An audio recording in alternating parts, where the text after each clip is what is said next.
kenshi umaze kumva abantu batangaje kw'isi aba kenshi baba bazwiho kugira umwihariko mu byo bakora canke uko bateye kenshi baba bafise ingufu karemano canke izindi nguvu ziri surnaturelle. Uyu munsi tugiye kuganira ku bantu batanu kw'isi bazwiho kugira imbaraga canke imiterere itandukanye n'iyabandi. Nitwa Amigo Amin Chaga, ikaze kuri Sky Media. Uwa mbere turi buhereko ni Veronica Seida.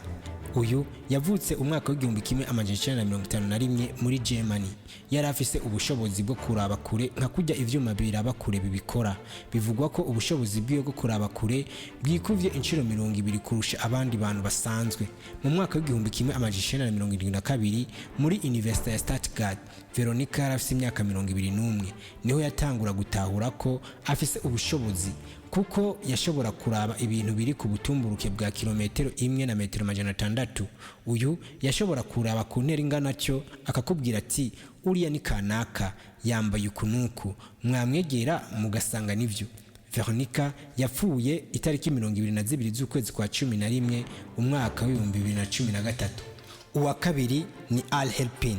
Ibaze nimba umaze kumara amajoro 3 udasinziriye, urazi uko bivuna. Reka wanashaka tuvuge ijoro rimwe, ariko ibi bitandukanye cyane na Helpin kuko we yamaze hafi ikinyecumi ataryama, no kuvuga imyaka 10. Nkuko tubikesha urubuga rwa wikipedia.com, uyu mugabo bakaba bari baramuhaye n'akazina kitwa A Man Who Never Sleeps.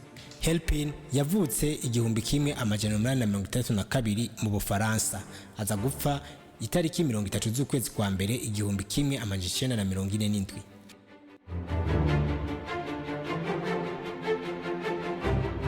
Uwa gatatu turi buganire ko ni Natasha Nikolaev Demkina. Uyu we ngo afise ubushobozi bwo kuraba mu mibiri y'abantu nka kujya imashini za X-ray zo kwa muganga zibikora. Akarorero, nimba umugore wawe afise imbanyi akaja kwa muganga kugirisha ecography, uyu Natasha ashobora gukora nk'ivyo zijya imashini zikora. Ashobora kubona no kwidentifya ingwara ziri mu mubiri w'umuntu. Natasha yavukiye i Moldovia mu Burusiya mu gihumbi kimwe amajana 1987. Mu bihumbi 2004 niho yatangura kugaragara kuri televiziyo zo mu Bwongereza. Kuva muri 2004 Natasha Nikolaev yinjiye mu kigo cha universite cha Semashko State Stomatological University in Moscow mu Burusiya. Kuva mu kwezi kwa mbere 2006 yatanguje ikigo cy'ubuvuzi cha TSSD, The Center of Special Diagnostic of the Natalia Demkina. Iki kigo kikaba kivuza imiti ya gakondo. Uwa kane turi buganire ko ni Salvisa Pachik. Nkuko tubikesha ikinyamakuru Daily Mail cyo mu Bwongereza, uyu bakaba mutazira a battery man. Ashobora kubika umuyaga nkuba akawukoresha icyo ashaka. Ashobora kwatsa ampure ayikozeko. Uyu munyaserbia mu gihumbi kimwe amajana 1983 yatahanye agashimwe ka Guinness Record. Ku myaka 17 Salvisa Pachik yatanguye kumenya ko afise buno bushobozi, niho yatanguye kwiga ukuntu yo controller izi nguvu. Mu gihumbi kimwe amajana 1983 amaze kuronka agashimwe ka Guinness World Record ko kuba yarashoboye kuresista amavolte ibihumbi 200. Salvisa Pachik ubwamamare bwiwe bwatanguye kugaragarira buri muntu, kuko ugereranije umuntu atangura kugira ububabare iyo afashwe n'amashanyarazi angana na volte 50. Ivyatunguye abantu benshi kuko Pachik we yashoboye kuresista volte ibihumbi 200.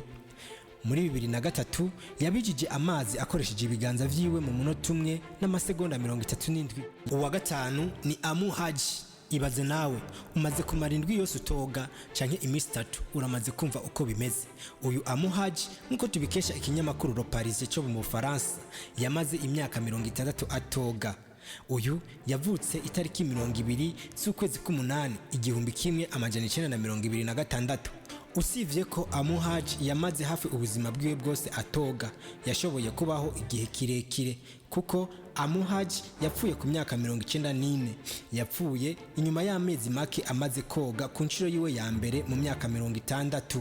Abaganga baje gukora ubushakashatsi maze bagaragaza ko urupfu rwa Amu Haji ataho rusaniye no kuba yaroze. Amu Haji yaje gupfa itariki 23 z'ukwezi kwa 10 umwaka wa 2022. Mwakoze kubana natwe muri kino kiganiro. Nimba hari ikindi kiganiro wifuza ko tuzokuganiriza ko ubutaha, dusigire commentaire canke nimba hari ikindi ciyumviro woterera twandikire muri commentaire naho ubutaha. Bye bye.